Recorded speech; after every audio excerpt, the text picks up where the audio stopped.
Posted BU/Carolina Vitorialums. He waited for me to leave school.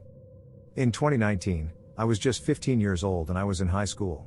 At one point I received a request to follow on Instagram from a 25-year-old guy. He was not unknown as he attended the same church as my family, but we weren't even friends. I only saw him once or twice and we never spoke. I was even surprised that he knew my name, because even I didn't know his name until that moment. He always liked my photos, replied to my stories with compliments, but I always tried to ignore it as much as I could, or sometimes I would just say thank you and completely ignore any attempt of him to try to build a conversation. He was very insistent, until one day he sent me some DMs saying that he would like to get to know me better, and that he would like to take me out to dinner or something, but I obviously declined, and I was quite honest with him and said it would never work since I was underage and he should look for someone his age. At the moment I didn't want to sound rude as we had a high possibility of meeting in church again and I wouldn't want to cause a strange atmosphere, and that's why I didn't block him at first moment. After that, he seemed to be quiet, until the day I made a post with my friends at school. We took the photo inside the classroom, and I made the big mistake of tagging the location in the photo, the location of my school. Minutes after that he sent me a DM saying, "Oh, I live very close to your school, I think only 5 or 7 minutes away," and I didn't answer. At that moment it didn't cross my mind that this was a risk I could be taking. That same day he continued to ask me if I would like to hang out with him after school, and that he could take me to lunch, and once again I politely declined. I was getting annoyed by this point. My parents weren't enjoying the situation either and told me that if I wanted they would confront him about it, but I didn't want any problems or being the target of comments in the church. As gossip often spread quickly over there, I believed that ignoring was the best way, but it wasn't. The next day, our biology teacher had to leave school due to an emergency, so we had the last class time vacant. Me and my friends took our bags and went to the top floor of the school, where we had a complete view of the school entrance, and we stood there watching the street movement while we talked. That's when we noticed a man leaning against a silver car in a little more secluded corner of the street, but I could see perfectly who it was. At first I didn't believe it, so I went to his Instagram profile because I had remembered that he had some pictures with his car and just wanted to make sure it was the same one I was seeing, and to my misfortune, it was the same car, so I took my phone and zoomed in on his face and had confirmation of what I already knew. It was him. I told my friends what was happening and they got scared. He hadn't seen me up there, which was good, so we made a plan so I could get out of school without him see me. The moment the school bell rang, my 3 friends got in front of me, and I went down the school stairs behind them. They took me to my car. I managed to get in without any problems and go home in peace. I didn't even look in the direction he was. When I got home I went to my Instagram just because I was going to confront him, but I got surprised he had blocked me, which was a relief but also made me think he saw me at school and knew I had seen him. I told my parents what happened, but there wasn't much that could be done. After that he never showed up at church again. I don't know what he intended waiting for me in front of my school, even after I said no multiple times. Posted by you/old_at_2959. My former best friend might be a psychopath. For some context, I have been friends with this guy for a little over 3 years. When I first met him I thought he was hilarious, kind, intelligent, and overall a really interesting person. Everyone thought that of him and they still do. He's loved by his peers and is a very well-known member of our community. This is important later. We didn't become best friends till a few months into our friendship. One day we were joking around and we had a genuine connection with each other. I've never had such a good time with someone before. It was one of those moments when you're with someone and you silently laugh and can't breathe. It was fun. Whenever I first met him his ex-girlfriend warned me of him. I was pretty close to her but I still couldn't believe anything she said about him. I assumed she was a vengeful ex. She claimed that he went far past her sexual boundaries, was unusually cruel to her at times, and one time attempted to drown her. She said they went swimming and he put all of his weight on top of her and kept holding her underwater. Once she'd come up he would do it again and again. They broke up after that. I ignored this and, as I said earlier, chalked it up to her having an extreme dislike for him. One day he brags to me about how he got away with relentlessly bullying this kid in high school. He tried to talk him into suicide but the kid would only go as far to cut himself, so he gave up after getting bored. He thought this was hilarious and he was laughing while telling me about it. I was very disturbed by this and I've never seen him act so cruel before. Another time we went hiking together. This was his idea. The trail we were at was very popular, so there were a lot of people there.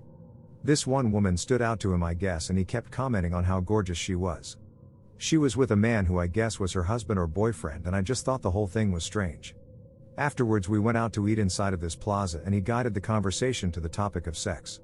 We each slowly opened up about what we liked and it was pretty normal until he brought up his true interests. He said he fantasized about kidnapping, raping, and murdering a girl. He told me in detail how he basically wanting to torture some lady and commit necrophilia along with other fucked up stuff. Once we got done eating, he kept joking about going back to that girl and doing all that to her. He brought it up numerous times throughout the day and it was apparent he wasn't joking, it was more of a suggestion at this point. I distanced myself from him after that and we kind of drifted apart anyways as we got separate jobs and didn't see each other much. I went to a party one night and guess who was there? The creepo. At the beginning I mentioned how everyone loves him. He is an active member of the community and goes to church, plus his new occupation adds to his facade. He started talking to me and he seemed normal as per usual. I thought he changed because of how convincing he was. I'm sure you think you could tell, but I'm telling you this guy could easily fool you. He told me how he joined the local PD up. He's a cop now and I was shocked by this. He always mentioned wanting to join law enforcement and would never say he had bad intentions. Maybe he was genuine about helping people or maybe it was just a cover, who knows, but either way he shouldn't have that authority. We start talking again and we hung out a few times. He seemed completely normal and kind, so I assumed everything was alright until he mentions his cousin's death and talks about him so coldly and doesn't seem to feel sad about it at all. He also spoke of his current girlfriend in a detached manner. During our friendship he told me how he abused his dog and killed others when he was younger, and recently he bragged about kidnapping a sex worker and scaring her. Anytime I asked him what he meant by scaring he'd become hostile and refused to go into further detail. He's always loved going into detail, so I'm curious about why he isn't about this all of a sudden. On New Year's we went to a bar and he nearly killed a guy. He literally beat the guy till he was choking on his own blood and didn't stop till I said the poor guy could die. I tried to stop him physically, but he's a lot stronger than I am. He turned around with this blank expression on his face and casually went back into conversation. I've reported him to the police anonymously, but I haven't heard anything back from them. I'm convinced he's a psychopath or something along those lines.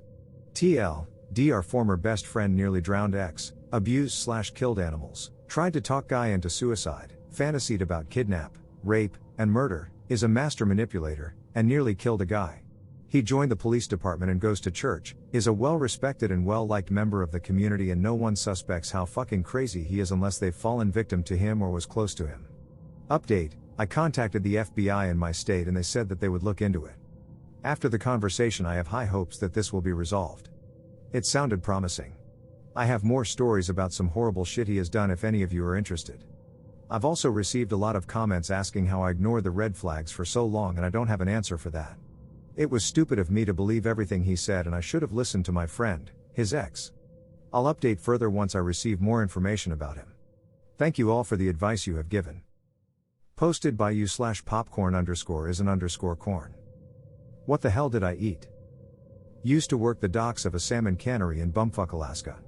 16-hour days, 7 days a week, no days off from May until August. Really cool job, but lots of seedy characters. Seasonal work in remote places seems to attract people who don't really fit in with normal society or people who want to get away from something. Gary was one of those people. He had worked at another cannery in town that was owned by the same parent company, and in the lead up to the fishing season, he was lent to our cannery for some carpentry tasks. Gary was probably in his 40s or 50s, gray hair. Weird delivery in his speech. Not like a speech disorder. Just like, weird. Like he was smiling inside about something grotesque while he spoke. When he first got to our camp he was telling me the HR staff kept asking him all these personal questions.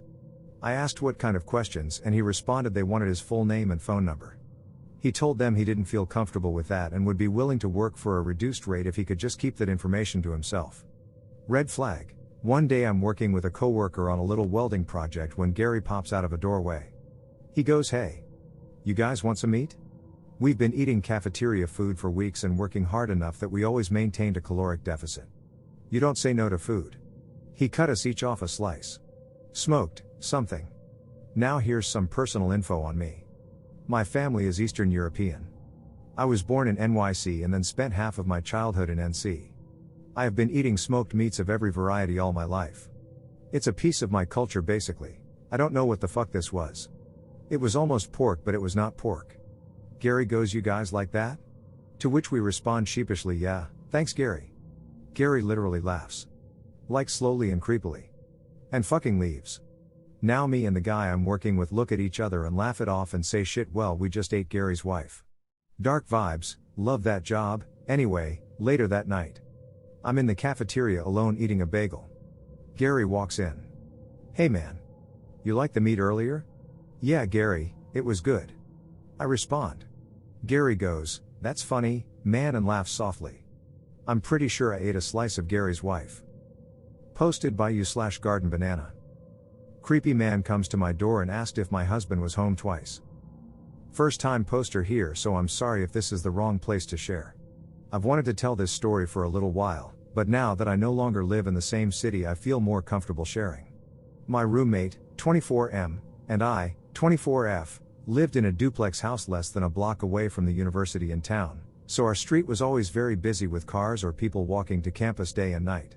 The town is pretty small, but the side of town that our house and the college are on is considered the bad part of town. I think it's because it's older and there is low-income housing on this side of town, but the crime rate in the city overall is very low. There were a few homeless people here and there, but I got to know most of them when I worked fast food, so I was familiar with the people that were considered shady around town. Until this situation, I had never had any issues with safety in the 6 years I lived there, and I regularly walked to work and school as I didn't have a car and I have extreme driving anxiety. About 9 to 10 months ago, I was in my living room around 10 p.m. watching TV and my roommate was in his bedroom playing video games. I had ordered pizza a little earlier in the evening, but some of my order was left at the store, so I called the pizza place to ask about it and they told me someone was coming to bring the rest of it. While I'm sitting in the living room, someone knocks on my door very loudly. It startled me, but I had assumed it was the pizza man BC. I was expecting them anyway, so I answered the door. I want to clarify that there was no peephole on our door, nor could you see who was on the porch from the window in the living room, so the only option was to answer the door. When I open it, there was a middle-aged man I had never seen before standing on my porch in a large puffy jacket, a black beanie, and big heavy boots. I can't remember his face too well BC, it was really dark and I was so shocked and confused. I said hello? And he took a small step back and said, hey, is your husband home? I didn't really think about my response BC, I was so confused about what was happening, so I said no. Then he said, oh, well, can you come outside and help me with something real quick?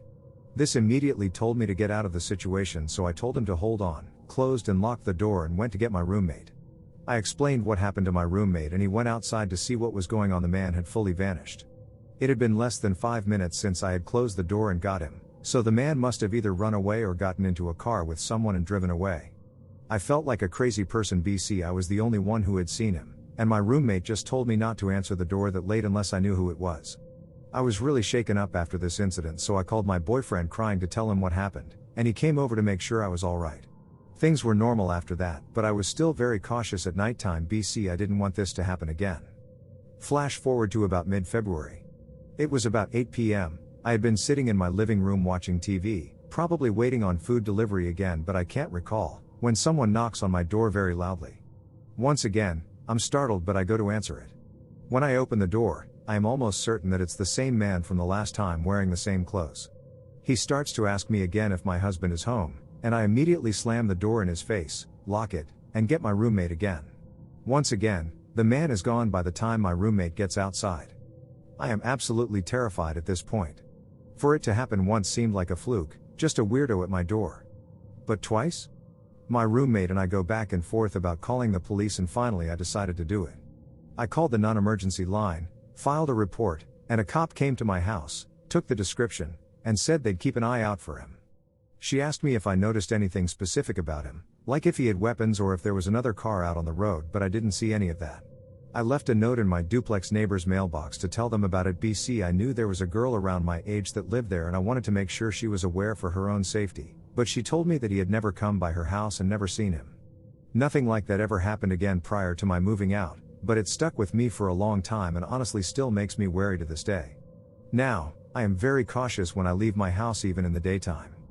It made me feel paranoid that I was being followed or targeted for sex trafficking or something.